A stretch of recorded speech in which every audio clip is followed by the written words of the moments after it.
ಆಹಾರ ಮತ್ತು ನಾಗರಿಕ ಸರಬರಾಜು ಇಲಾಖೆಗೆ ಅನುದಾನದ ಕೊರತೆಯಿಂದಾಗಿ ಅನ್ನಭಾಗ್ಯ ಫಲಾನುಭವಿಗಳಿಗೆ ಸರ್ಕಾರದಿಂದ ಪ್ರತಿ ಕುಟುಂಬಕ್ಕೆ ಬರುತ್ತಿದ್ದ ₹170 ಹಣ ಕಳೆದ ಅಕ್ಟೋಬರ್ ತಿಂಗಳಿನಿಂದ ಪಾವತಿಯಾಗಿಲ್ಲ.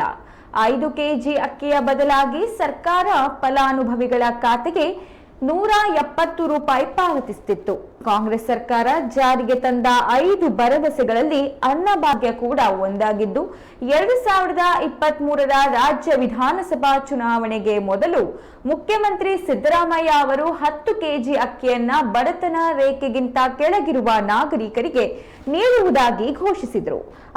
ಆದರೆ ಬಿಪಿಎಲ್ ಕಾರ್ಡ್ ಹೊಂದಿರುವವರಿಗೆ ವಿತರಿಸಬೇಕಾದ ಹೆಚ್ಚುವರಿ 5 ಕೆಜಿ ಅಕ್ಕಿಯನ್ನು ಪಡೆಯಲು ಸರ್ಕಾರಕ್ಕೆ ಸಾಧ್ಯವಾಗಲಿಲ್ಲ. ಅದಕ್ಕೆ ಸರ್ಕಾರವು ಎಲ್ಲಾ ಕಾರ್ಡ್ ಹೊಂದಿರುವವರಿಗೆ ಪ್ರತಿ ಕೆಜಿ ಅಕ್ಕಿಗೆ ₹24 5 ಕೆಜಿಗೆ ₹170 ನಗದು ನೀಡಲು ನಿರ್ಧರಿಸಿತು. ರಾಜ್ಯದ ಸಾಕಷ್ಟು ಫಲಾನುಭವಿಗಳಿಗೆ ಅಕ್ಟೋಬರ್ನಿಂದ ಹಣ ಬಂದಿಲ್ಲ. ಪ್ರತಿ ಕೆಜಿಗೆ ₹34 ಖಾತರಿಪಡಿಸಿದ ರಾಜ್ಯ ಸರ್ಕಾರ ಸೆಪ್ಟೆಂಬರ್ವರೆಗೆ ನೀಡುತ್ತಾ ಬಂದಿತ್ತು. ಆದರೆ ಈಗ ಅದು ನಿಂತೇ ಹೋಗಿದೆ. ಇದಲ್ಲದೆ ಕಳೆದ 2 ತಿಂಗಳಿನಿಂದ ಗೃಹಲಕ್ಷ್ಮಿ ಯೋಜನೆ ಅಡಿಯಲ್ಲಿ ಮಹಿಳೆಯರ ಖಾತೆಗೆ ₹2,000 ಕೂಡ ಜಮಾ ಮಾಡಲಾಗಿಲ್ಲ ಎಂದು ತಿಳಿದು ಬಂದಿದೆ.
ಆಹಾರ ಮತ್ತು ನಾಗರಿಕ ಸರಬರಾಜು ಇಲಾಖೆಗೆ ಅನುದಾನದ ಕೊರತೆಯಿಂದಾಗಿ ಅನ್ನಭಾಗ್ಯ ಫಲಾನುಭವಿಗಳಿಗೆ ಸರ್ಕಾರದಿಂದ ಪ್ರತಿ ಕುಟುಂಬಕ್ಕೆ ಬರ್ತಿದ್ದಂತಹ ₹170 ಹಣ ಕಳೆದ ಅಕ್ಟೋಬರ್ ತಿಂಗಳಿನಿಂದ ಪಾವತಿಯಾಗಿಲ್ಲ.